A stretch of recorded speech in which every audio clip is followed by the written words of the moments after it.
Really excited that you're here. And without any further ado, ladies and gentlemen, let's take a look at our first wine.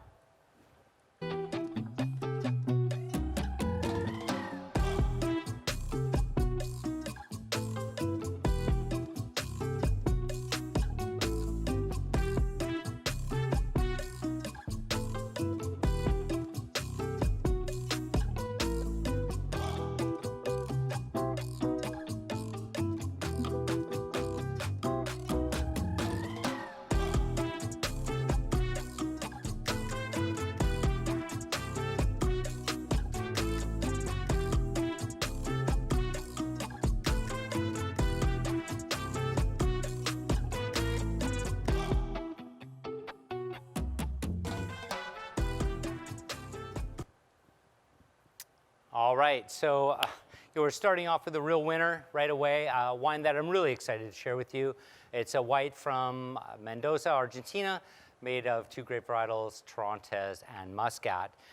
First I'm going to deal with the region of origin, Mendoza and Argentina. The Argentinians have a long history of making grapes, and really their focus in the last little while has been on the red wines. Of course, Malbec everybody's familiar with, which makes sense because the Argentinians are the largest red meat eating people per capita in the world. However, just limiting yourself to the red wine varietals of Argentina is doing yourself and your clients a disservice, because they make amazing white wines. And one of the white wines that they do make is with their traditional grape, or their national grape, Torrontés. What is special about Argentina as a growing region? Well, the Mendoza area is very high, and it's right up against the bottom of the Andes. And these are some of the highest vineyards in the world, elevations of up to 1,000 meters or over 3,000 feet. The benefit of being up so high is that, when you're that high in the world, the sunlight is very bright, so you get tremendous amounts of solar radiation, and that helps to bring grapes to total ripeness. But if for every 100 meters you rise above sea level, the temperature drops about 1/10 of a degree, so the higher you go, the cooler it gets. In Vancouver, where I'm from, it'll be raining in Vancouver and snowing up in the mountains. That cool temperature at altitude, it's like putting the grapes in the deep freeze, and it allows them to ripen more slowly, so they're able to get all their sugar and phenolic ripeness, but still maintain their acidity, which gives them tremendous balance. And this makes them an ideal growing area for white wines. That diurnal temperature swing makes grapes that are at once flavorful, but balanced and really refreshing and bright.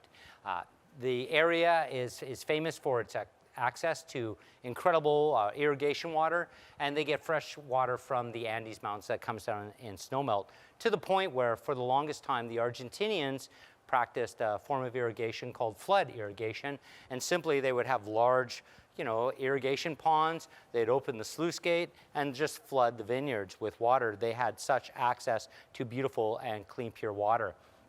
Of course, nowadays, as the winemaking techniques in Argentina have improved and modernized, drip irrigation is employed. And this is really ideal because it allows the vineyard manager to work with the winemaker to control the grape's access to water, which is especially important near harvest.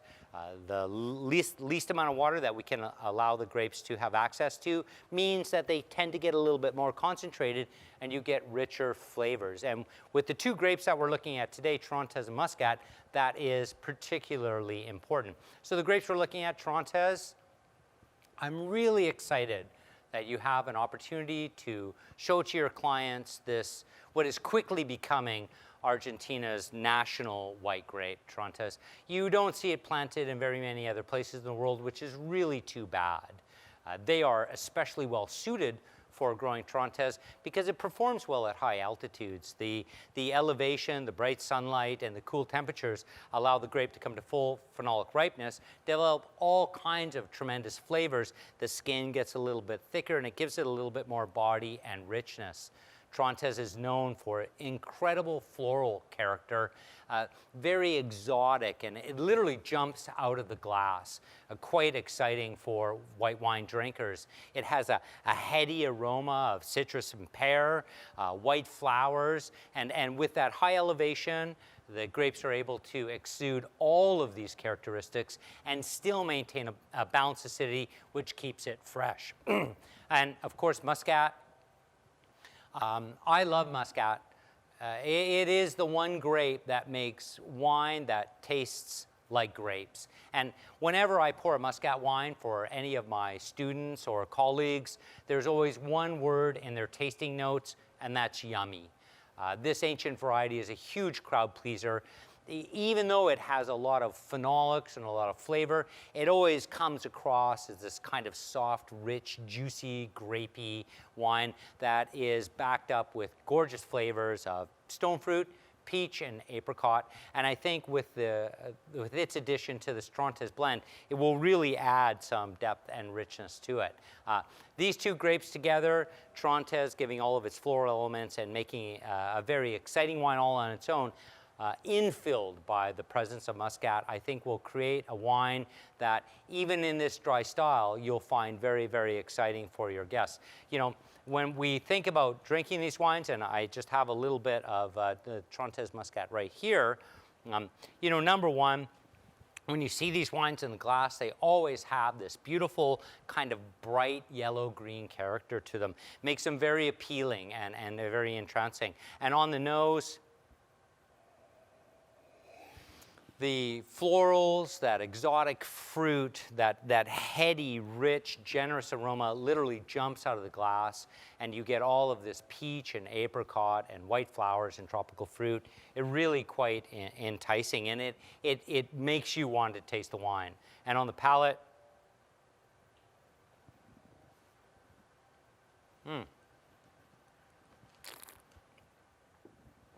there's only one word for this wine, and that is flat out delicious. For your clients and customers that have never had an opportunity to experience Strontes, this is a great chance for you to show them what Argentina has to offer in terms of a white wine varietal. The fact that it's backed up with Muscat makes it, in my mind, a really easy sell. People are immediately drawn to the generous, fruity nature of the grape. And I think the two of these grapes together create a wine that not only is super enjoyable all on its own, but also works well with a variety of foods. And when I think of a Muscat Strontes blend, you know, I see myself sitting in the back porch and on a hot summer day and fishing around in a cooler full of ice and water and pulling out a bottle of this stuff and pouring it ice cold into a glass and enjoying it. I think it will really show very, very well. People will get all of the benefit of that rich tropical and stone fruit nuance, as well as the grapes will still maintain a bit of acidity, so they'll be balanced on the palate. And if you serve this wine cold, that acid will come out and it will take the edge off that rich tropical kind of stone fruit nuance and show a very bright, pleasing wine, a little bit warmer. And this is an incredible wine for pairing with food, for drinking all on its own. Really exciting. We've got some food pairs. So for those of you who are at home, and you have a little bit of wine in your glass and a little bit of food on the table, I mean, simple accompaniments like green grapes are absolutely fantastic. Things like cold cuts of cheese and that like brie and that is fantastic. Really, really great pairs.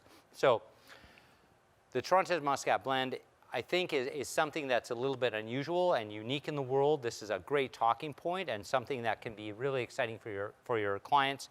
And as I said, for me on the palate, so rich, perfumed, heady, round, but still it has that acidity that comes through from the Strontes, so it's fairly bracing. It doesn't come across as kind of soft or overly cloying and sweet. And even with things like a bright green grape, it makes a great pair. I'm just going to do a little food and wine pairing now here, and I just want to, as we get into this, kind of talk about how food and wine pairing works for me. Very often when we talk food and wine pairing, you know, everybody talks about food and the effects of food, or the effects of the wine on the food, but in the reality, it's more the food that's the culprit and not the wine. So I'm really interested in the food's effect on the wine more than the wine's effect on the food. So when I do food and wine pairing for these type of events, I always like to taste the wine first. So give it a smell.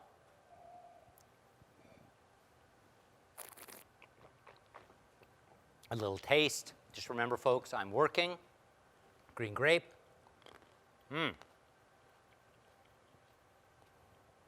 Juicy, sweet, backed with a little bit of acidity, a fair mouthful of flavor. Let's see how the wine responds. glorious. That acid rounds out the sweetness of the grape. It lifts the wine and gives a really beautiful, pleasing, dry white wine experience. So for customers that are white wine drinkers, that prefer a dry wine style, are looking for something new, I think that this incarnation of Torrontés and Muscat will be very exciting for them, and it delivers all of the excitement that you would expect from a white wine, all of these beautiful flavor profiles, and as I said, it transcends everything from citrus through stone fruit to tropical fruit, still balanced with that acidity, and has all of that rich, generous, grapey nature that Muscat gives that makes these wines so appealing. I know that in the past, some of the limited edition kits have featured Muscat, and it's always been, for me, the easiest sell in the world. We stand in front of great crowds of people, we pour a little Muscat, and you know, as I alluded to earlier, the one word that's always in everybody's notes is yummy. This is a wine that you could go back to again and again and again, and I think that you're gonna have a lot of success with this Torrontés Muscat from Mendoza, Argentina. It's a great lead-in for our program, and you think that the white wines would end there, but fact of the matter is no, we have an even more exciting white in the off-dry vernacular that we're going to introduce as the second white of this flight. So we'll take a look at that video now.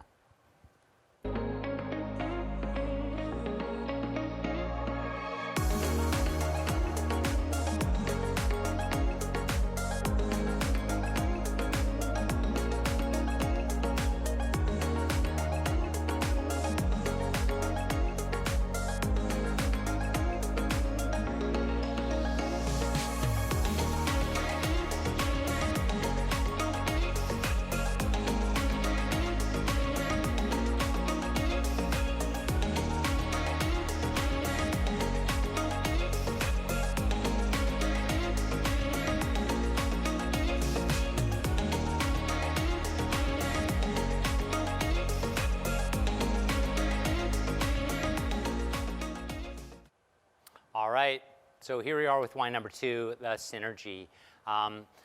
It's a 3-grape blend from Lodi, California, and a very exciting blend, Chardonnay, Pinot Grigio, and Riesling. And you see these grapes coming from Lodi, which is, you know, an area that is in Northern California, part of the Central Valley at the northern end. Now, it does benefit from the effect of the San Pablo Bay, the cool breezes that come in from the ocean, and they moderate the otherwise very extremely hot California temperature. The Central Valley's got a long history of grape growing. This is the breadbasket of California. In fact, it's 1 in 3 grapes in California are grown in the Central Valley. They've got a lot of expertise in making tremendous wines. Its reason being is because it's the ideal place. So not only do they get the benefit of the cool breezes from San Pablo Bay, that kind of Mediterranean climate, but it is also very hot and dry.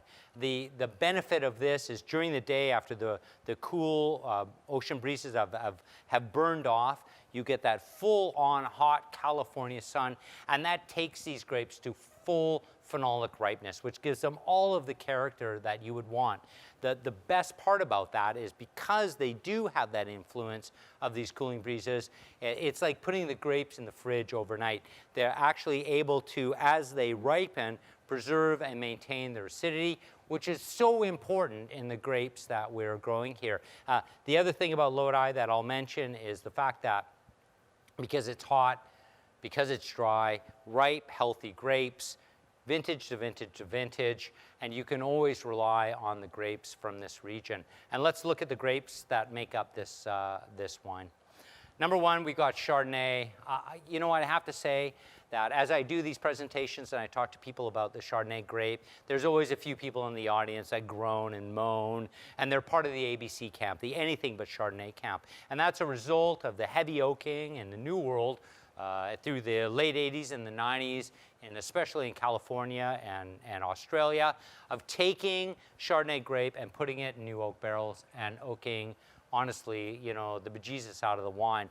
The result is what happened is the oak became the dominant flavor profile, and it lost all of its varietal character, which is too bad, because people don't drink Chardonnay to drink oak. They drink Chardonnay to drink Chardonnay. And in my mind, and in my experience, in my many years of wine drinking, I have to say that I think Chardonnay is the absolute queen of grapes. When I look at white grape varietals, I can't think of a grape variety that eclipses its potential. It ripens well in all climates, whether it's a steely kind of green apple and pear, citrus-driven, Chablis style from northern Burgundy, or if you're looking something from Australia or the Napa or Sonoma Valley in California, where it's rich and round and buttery and full and quite brooding and large, carrying tremendous amounts of alcohol and handling all that kind of wine-making, malolactic fermentation in oak. This is really a tremendous grape. So to have the opportunity to introduce people to Chardonnay, and maybe it's not 100% Chardonnay, maybe there's some other grapes blended into it which will kind of ease their acceptance of it, this is a wonderful opportunity to turn people back onto Chard. You know, the thing is in the Lodi climate, Chardonnay is ideal because the way it ripens in that heat is it gives this beautiful kind of peach and apricot stone fruit nuance in the mid palate. You get a little bit of that kind of ripe tropical fruit at the finish, but still maintaining its bright acidity, giving it tremendous balance in length and ageability. Chardonnay is an amazing grape, and I really am excited for the opportunity for you to expose your clients to rediscovering this classic white grape. You know, then we've got Riesling. Riesling for a sommelier, we want people to drink Riesling. Number one, its racy acidity carries all degrees of residual sugar.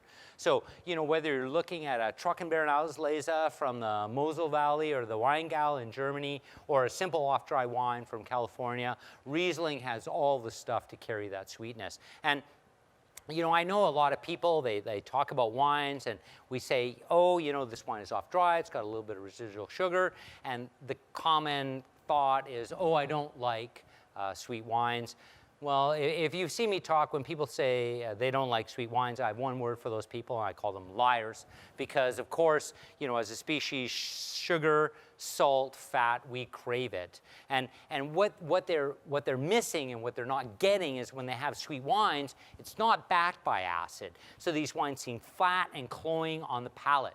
But when you take Riesling, which is the perfect grape for this off-dry application, and you back it up with its racy acidity, this becomes a wine that dances on your tongue and will carry any amount of residual sugar and still be tasty and fresh. So that is absolute Riesling's key. And the Lodi area, it gets really ripe. And the key thing about Riesling is that it can hang, and the Lodi region and Central California is ideal for this because the grapes can hang through their warm, dry summer, and as they develop all of their flavor and the phenolic ripeness, the Riesling acidity is maintained. So they always have balance, they're always very fresh and crisp and clean on the palate, an ideal grape in this blend. And then Pinot Grigio, what can we say? Pinot Grigio is, right now, the world's #1 white wine style. It is the go-to grape. I work in the trade. I'm serving the public all the time. And if someone walks up to the bar and they want a glass of white wine and you say, hey, how about a Pinot Grigio? It's a go-to for them. A huge crowd pleaser. Bright, fresh, crisp, clean, with pear and unripe stone fruit, citrus elements running through. It's just a beautiful, easy drinking white wine. And I think the acidity that Pinot Grigio brings to this blend, being backed up by the flavor profile of Riesling and Chardonnay, makes it an ideal accompaniment in this off-dry style. For those of you who have wine in your glass or who are following along, you know, please feel free to grab your glass right now. And we're looking at different pairs for this. For myself, when I look at Chardonnays of this type, one of my favorite pairs is buttered popcorn. It's the easiest way to go. Salt and vinegar, potato chips, another great match. And I think that the blend shows its real chameleon nature. So, you know, as I look at the wine on the nose, oh, it leaps out of the glass. It's floral, it's perfumed.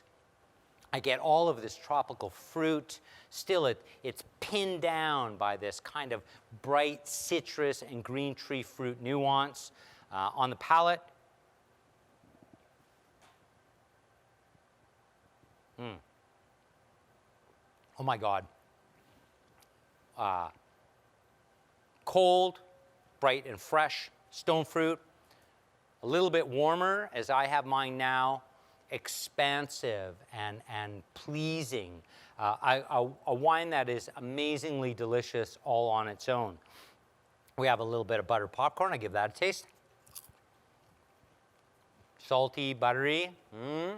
What's going to happen here? I try a little bit more of this wine.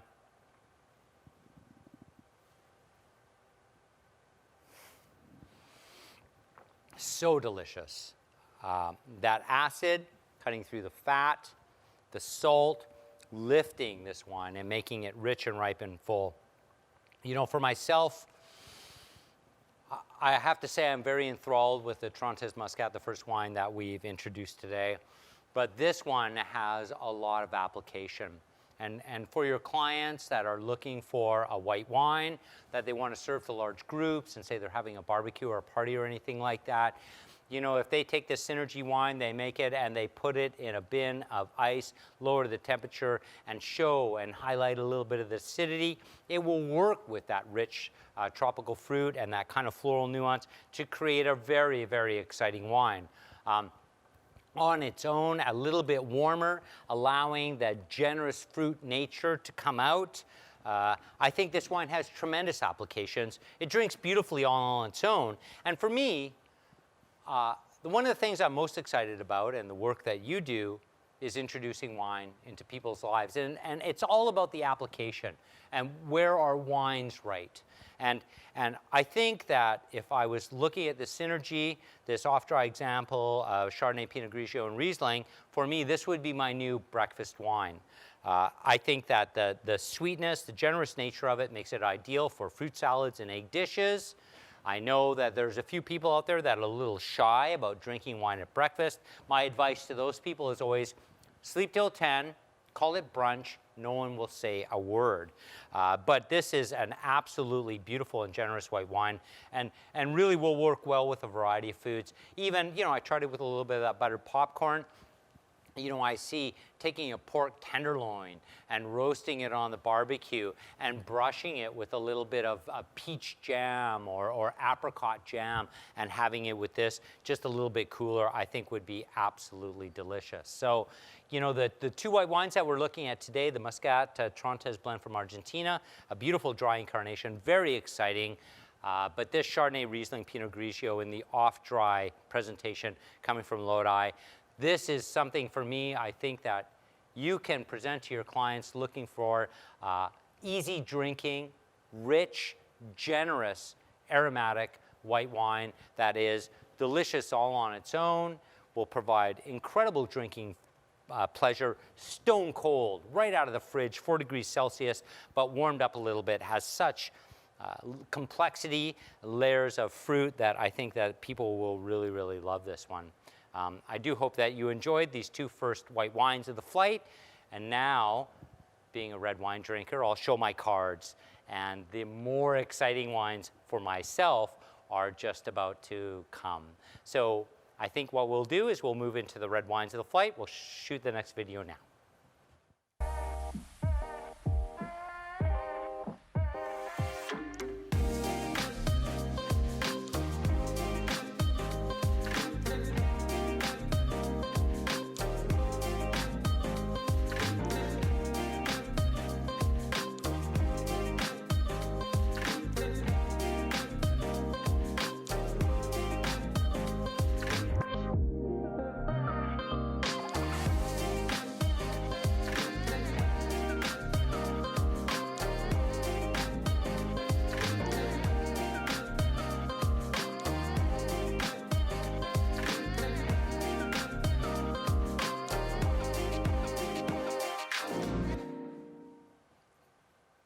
Just when you thought things couldn't get any more exciting, here we are with our first red wine of the flight, the Double Noir.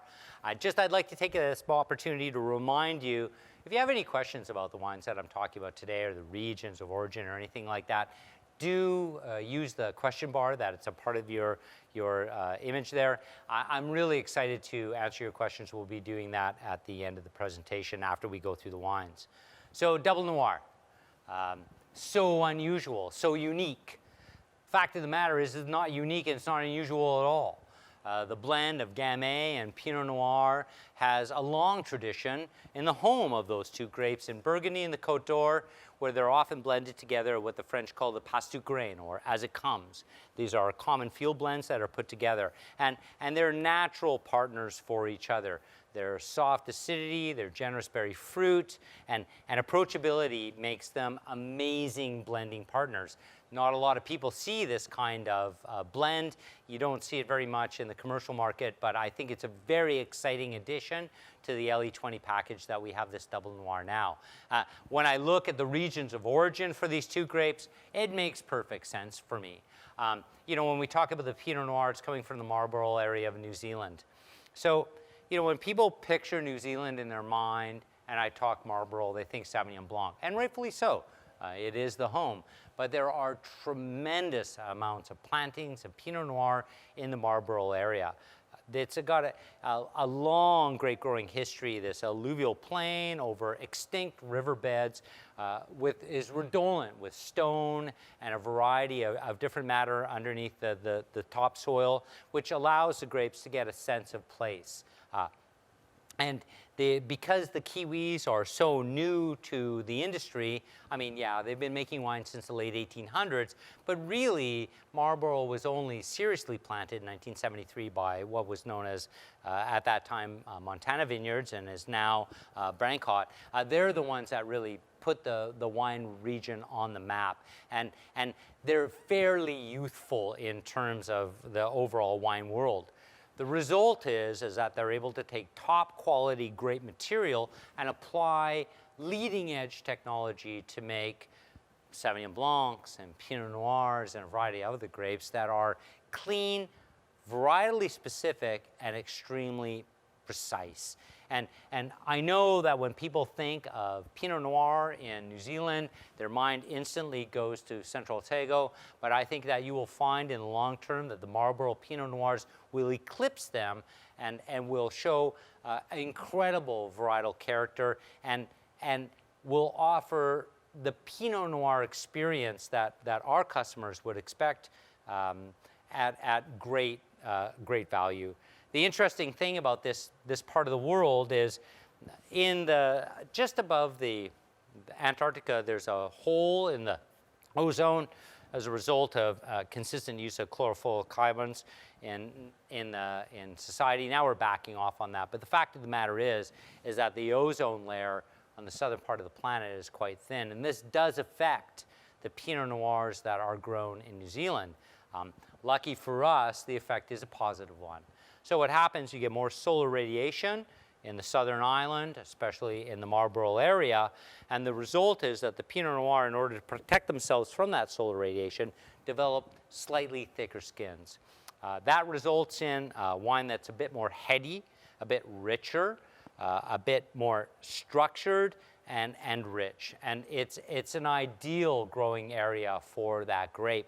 I think the Pinots that are coming from Marlborough are very precise, varietally correct, and exciting, because not only do they have that light, delicate, ethereal nature that we expect from Pinot Noir, but give us generous berry fruit, soft, silky tannins, and a medium weight mouthfeel that wine consumers love in red wines.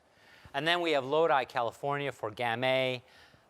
What an exciting region to grow Gamay in.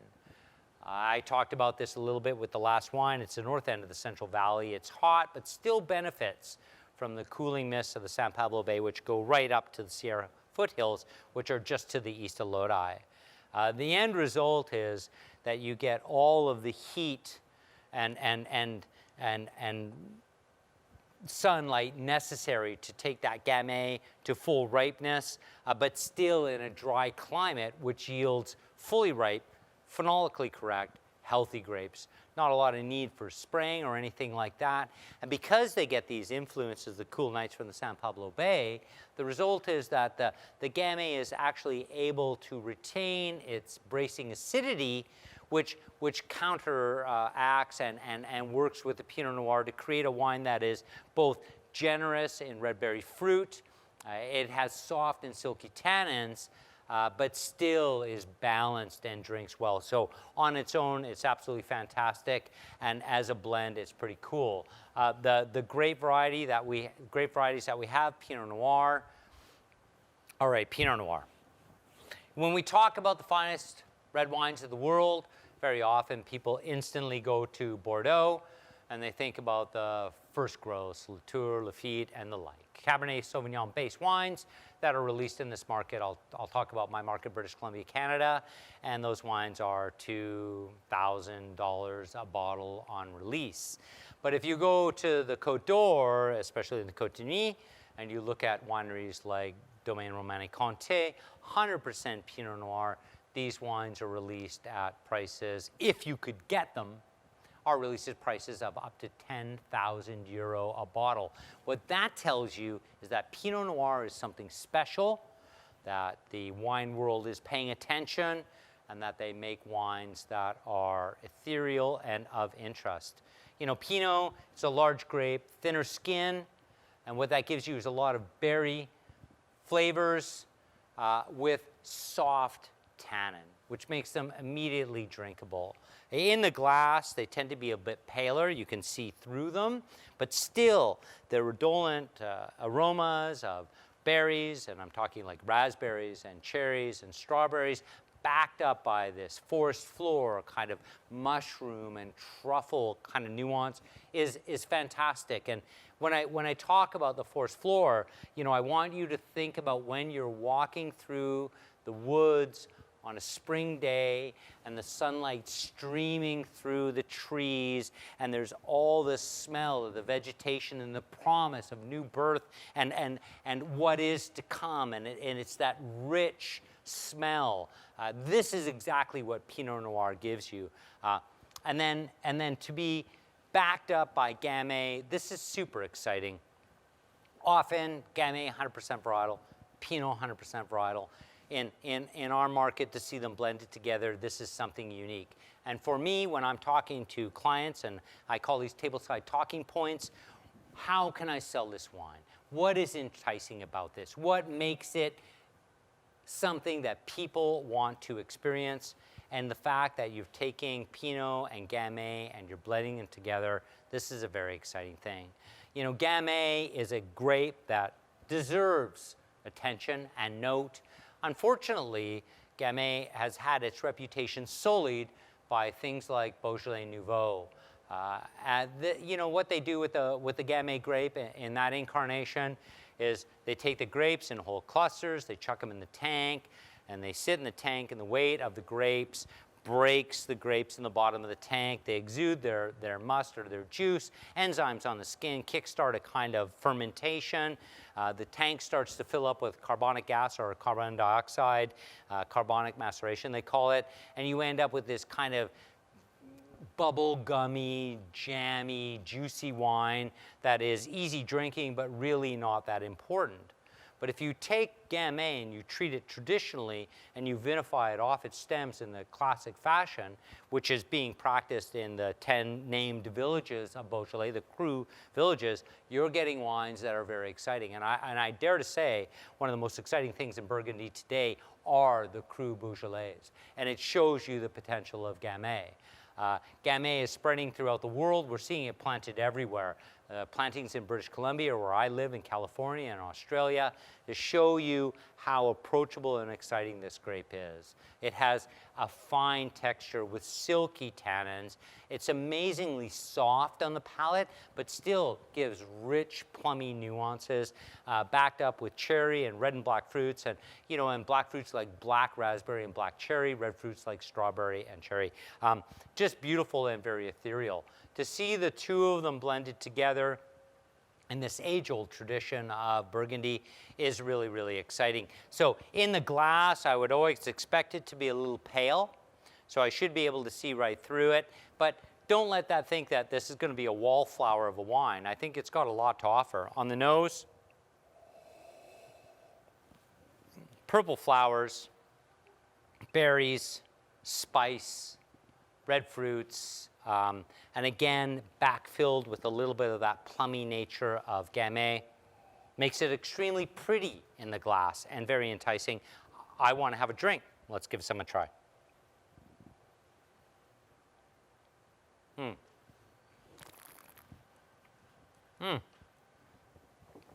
Oh my goodness, just delicious. I could drink this wine all on its own, or it could go with a variety of different foods. And I think about things like a fresh fruit platter with blueberries and strawberries and plums and whipping cream. I see white meat, grilled chicken or pork with a plum sauce. I think that, you know, when we looked at this pairing, we talked about having things like strawberries, fresh or dried, brie cheese. Those soft white cheeses are just exceptional. And so for those of you who are at home, have a little bit of wine, and if you've managed to get a little bit of food in front of you, I really encourage you to try this wine and with a food pair, because not only is it amazing, delicious, soft and approachable all on its own, the complexity of Pinot Noir, I mean, like, we're talking about a world-beating grape that commands prices higher than any other grape variety in the world, backed up with Gamay, which is enjoying increasing popularity. I think that these two could be a real treat. So I'll just give that a little sip.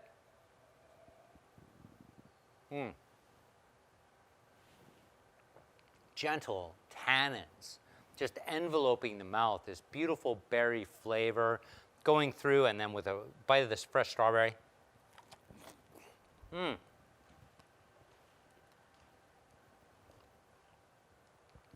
Acid, bright, lifted. Try the wine again.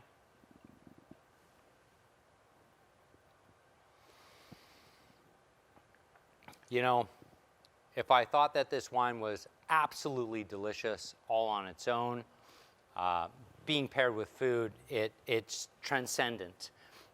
This is the kind of red wine that you can bridge white wine drinkers to red wine with. So if you got people that are drinking white wine all the time and they're looking for something new, something exciting, they want to experiment with a red wine, this Double Noir is super cool. For your wine geeks that are totally into red wines and are looking to expand their horizons and something that is at once familiar, tried, and true, but new to them, this version of the Passut grain, the Gamay Pinot Noir blend, is absolutely fantastic.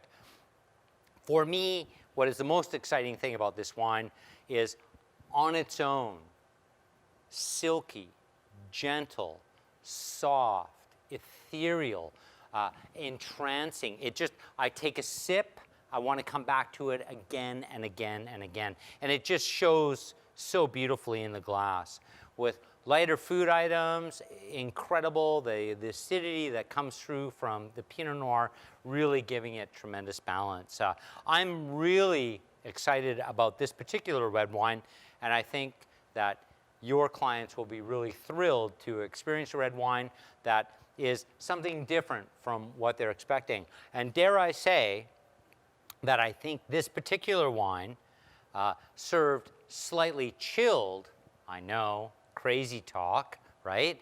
But at about 12 to 14 degrees, so, you know, not room temperature, which is about 16 to 18, but slightly chilled. So in the fridge for about 20 minutes before you serve it, and then pull it out, or jam it in some ice for 5 or 10 minutes before you show it, will really show the complexity of this wine, will highlight the acidity, but also demonstrate the interest that it gives with this beautiful red berry fruit and these soft and silky tannins. You know, I can promise you that when we go to the end of the presentation, we'll have the cameraman pan over to my table.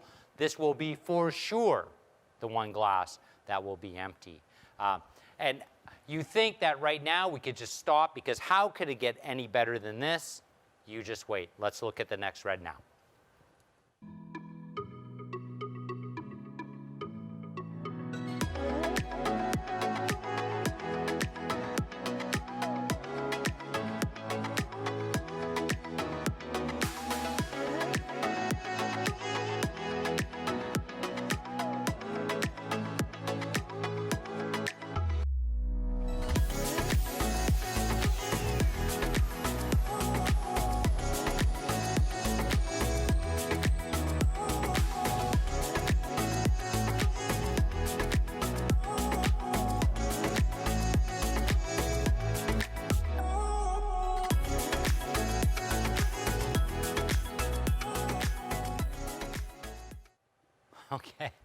Wow. Just when I thought it couldn't get any better, this year is no exception to the previous 10 years that I've been privileged to be involved with the Wine Expert team and their selection of varietals for the limited edition series. Nerello from Sicily, of all things, who knew? So exciting, so fresh and innovative, but so steeped in tradition. I couldn't be more excited to share this wine with you, and I really hope that you're excited to share this wine with your clients and customers. This, for me, you know, I work in an establishment, and we sell a lot of wine, and we're the largest import wine buyer in the province of British Columbia. And I have to tell you that just recently I brought in a shipment of Nerello, and it vaporized in minutes. Such excitement for this grape variety, and the fact that the limited edition gang have made this available for you as part of the release in 2020 is so exciting. The grape variety, the region of origin, Etna, you can't go wrong. So, you know, we're talking about Sicily. And for the longest time, Sicily duked it out with Puglia to be the biggest bulk wine producer in all of Italy. And you know what, they got eclipsed by places like Veneto, of all places, and the Marche and Tuscany and things like that. And Sicily dialed it back. And what they said is, you know what, there's all kinds of really massive, brooding, rich wines that are coming from this neck of the woods. I'm thinking about the Neradavilas and the Primitivas and Aglanicos, which are fantastic, beautiful, rich, deep red wines. But southern Italy has got so much more to offer. But the key here is grape variety and region of origin. And I think that the Wine Expert team has hit both marks 100% on this one. And number one is Sicily. As they moved away from this kind of quantity mindset, nowhere else in Italy will you see a region narrowing down its offerings and focusing more on quality over quantity than you will in Sicily. I think that they have some very exciting indigenous grapes. Nerello is no exception. This is a grape that is indigenous to the Etna area. And the great thing about Etna is that it's an active volcano, and it's still going, and it's changing the soil compositions daily. The reality is that these volcanic soils are very fine-grained. They often contain tremendous amounts of minerals that are expelled from the center of the planet and have unique characteristic. Because they're fine-grained, they don't hold water. So what happens is the vines, you know, even though they might train the vines about 1 meter above the ground on the trellis, or maybe 1.5 meters, those vines will travel up to 12 meters into the ground seeking water and nutrients. And the reality is that they take on a sense of place and a gritty kind of a texture that makes the wines exciting on the palate and unique. That gives them flavor of depth, it gives them intensity, and this kind of solidity that is entrancing for red wine drinkers. But at the same time, Nerello isn't like this kind of cloying powerhouse, 15% alcohol like you would expect from the rest of southern Italy because of the elevation in Etna. And we're talking about vineyards that are moving up to 400 meters plus up the mountain. You're getting the benefit of elevation. And as I said earlier, every 100 meters you go up, you drop about 1/10 of a degree in temperature. So those higher elevations allow these grapes to ripen to full phenolic ripeness, but still maintain a little bit of acidity and a little bit of balance. Sicily, you're going to see a whole bunch of very exciting wines coming from this neck of the woods. I think that you're going to be able to appreciate the diversity that southern Italy is capable of. And I couldn't think of a better way to introduce your clients into what southern Italy is capable of, but this Nerello grape. You know, when I talk about the grape itself, it is related to Sangiovese. So it has that firm tannin and bracing acidity. Its best incarnation is dry, and it's very much a red wine, so hints of berries and fruit, but it also has this floral element of dried rose. Traditional to Italian wines, there's a rustic, earthy kind of leatheriness that makes it extremely interesting and delicious all on its own, but also makes it amazing pair for food. And the cool thing about Nerello is, even though when you look at it, it's kind of a medium base wine and you think it might be a little bit thin or not have a lot of length, the finish of Nerello is always fantastic, and it's haunting. It can last 45, a minute and a half, like seconds on the palate, and just give tremendous drinking pleasure. I'm super excited that this is part of the Wine Expert limited edition 2020 offering. As I said earlier when I did the intro, the Wine Expert team always manages to find a great varietal that is exciting for me. And they always manage to source it from a region that is emerging and important. And I think this Morello from Sicily is no exception. And as far as being driven by food, for me, I think of dry aged cheeses or things like sausage, like this. So I look at the wine. It still seems fairly rich and dark, but in the nose, gentle berry fruit and spice, floral, that dried rose thing coming through, and a hint of that Italian rusticity, the leather and the spice.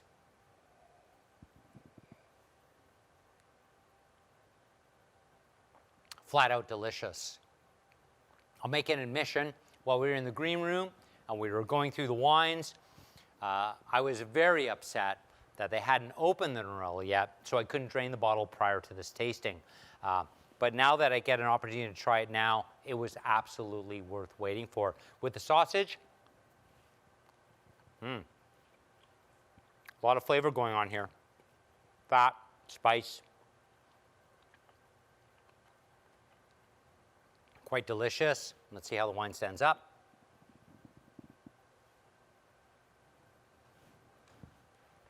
Wow. That acid cuts through the fat.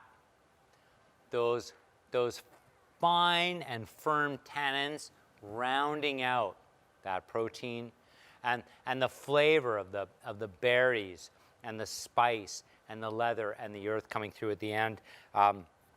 This for me is an entrancing wine. If I had clients that were interested in food wine pairs, I would not let them leave my store without getting some of this. With tomato-based dishes, with lighter roast or barbecue items, I think this would be absolutely fantastic. Quite frankly, all on its own. Nerello gives complex and interesting wine at that kind of medium plus weight, which makes for really great drinking all on its own. So when I think of Nerello, I close my eyes, I can see myself, sitting down on a patio, and I want to have a little bit of nibbles and maybe some charcuterie and cheese. And what would I think would be amazing with this? I think that it would be this Nerello wine. Exposing your clients to this grape, you're doing them a great service. This is a very exciting wine. And exposing them to the capability and the potential of Sicily, I think, is an honorable task. So for me, the Nerello is absolutely fantastic. And I said that the double noir glass would be empty at the end of the tasting. I think, unfortunately, I'm going to have to empty 2 glasses because these are so good. And the beautiful thing about the limited edition series is that there are 5 wines, so I don't have to stop here. And that's good news, because if you think I'm excited about a double noir or a Nerello, wait till you see the last red of this flight. So we'll just cue the video now, and I'll be back in 1 moment.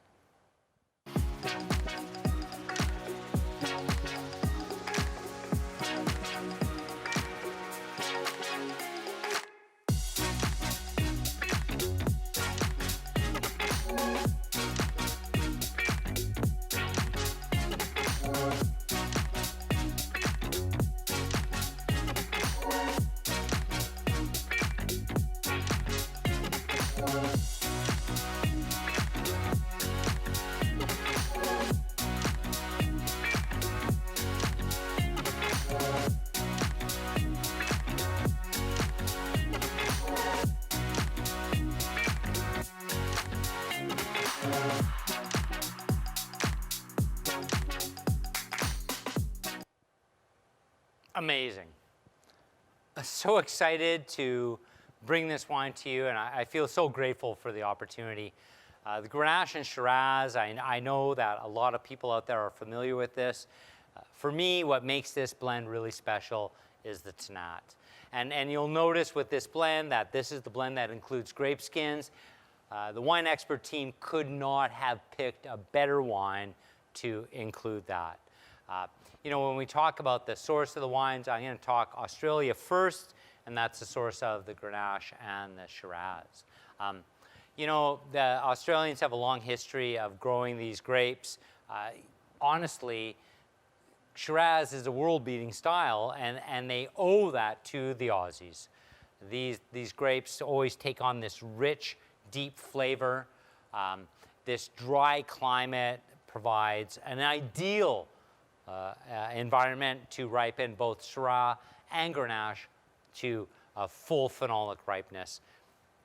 The great thing about Riverland and the Murrumbidgee irrigation area, which is kind of up in the middle of the Southeast Australia area, is it's dry, it's hot, and there is very, very little rainfall. Why is this important? Well, Grenache and Shiraz, which come from this region, they thrive in these hot climates.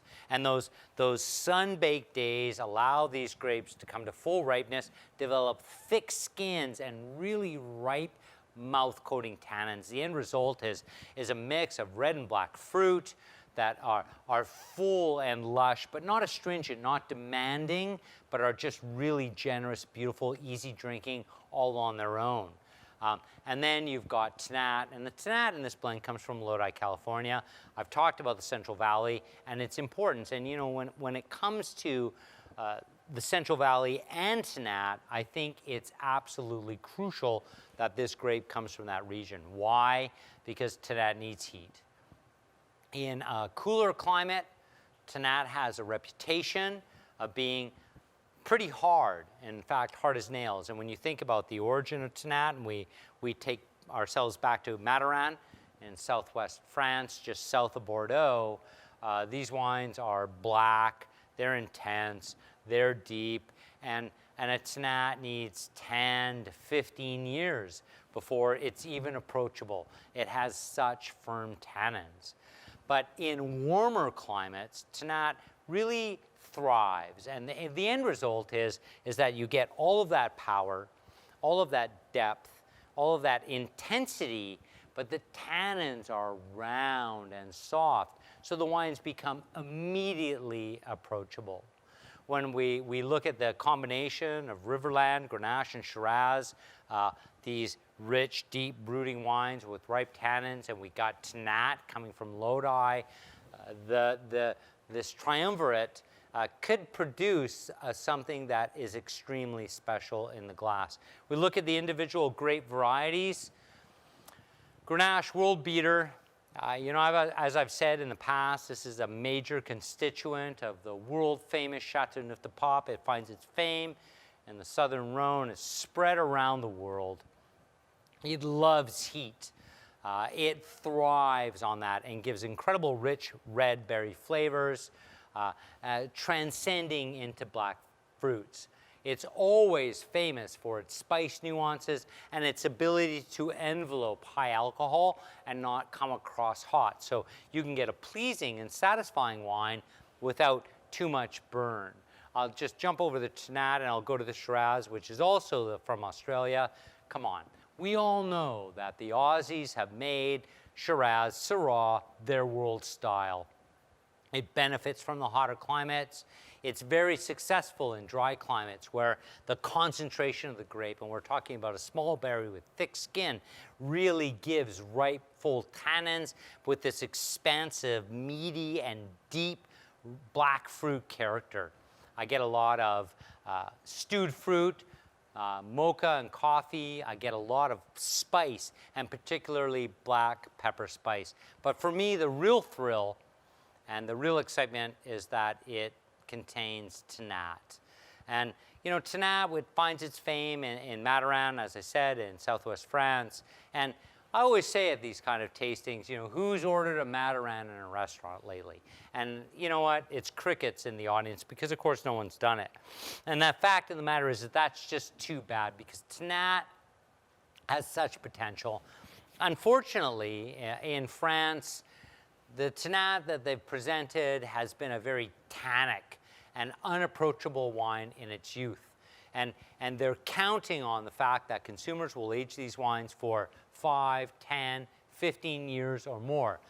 As I say, when it comes to aging wine, these days wine's lucky to get home in the car, let alone be aged for a decade in the cellar. So when we see Tannat being handled by the new world, they kind of get it, and they're more in lockstep with a modern consumer's taste. So we take these grapes to full ripeness. We allow that tannic structure to become full and round and ripe, and then what ends up happening is it's backfilled with all of this incredible black fruit and coffee and spice, and you get these structured wines that benefit from these tannins, but still have all of this rich, generous fruit in the core. So you take Grenache and Shiraz from Australia, who are doing it as well as anybody else in the world. You take Tannat, this grape that really honestly deserves our attention, but because it has been made in the traditional fashion for so long, has been kind of overlooked. Now, in the hands of the Californians, giving more of a kind of new world modernist approach, we're ending up with a blend that is absolutely fantastic. You know, this wine that has the grape skins, for red wine drinkers, this is your go-to. I see myself, you know, I finish a long day, I've been 14 hours in the club, serving people like crazy. I come home, my feet are sore, I'm dead tired. You know, I want to have a really rich, pleasing glass of wine. I don't want to have to worry about anything else. This would be my go-to blend. I pour myself a healthy glass of this, I'd knock that back, and you know what? I think everything would be absolutely right in the world. So the generous nature of these grapes make it incredible all on its own, but you know, with food and the concentration and depth of character that you could expect from a Grenache Tannat Shiraz blend, I could eat anything off of this board. But you know what? I have this incredible aged cheddar cheese, you know, full of salt and fat. So I'll try a little bit of my blend here.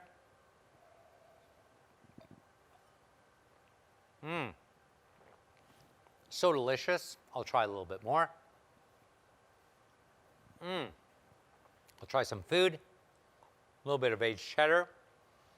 So I get the saltiness, the fat, hint of sweetness, and some complexity in here. It's actually quite good. There's a lot going on in my mouth in terms of flavor. Let's see how it stands up to wine.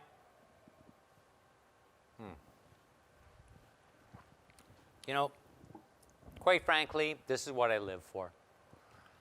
An opportunity to experience these incredible grape varieties and this unique blend from these tremendous regions of origin.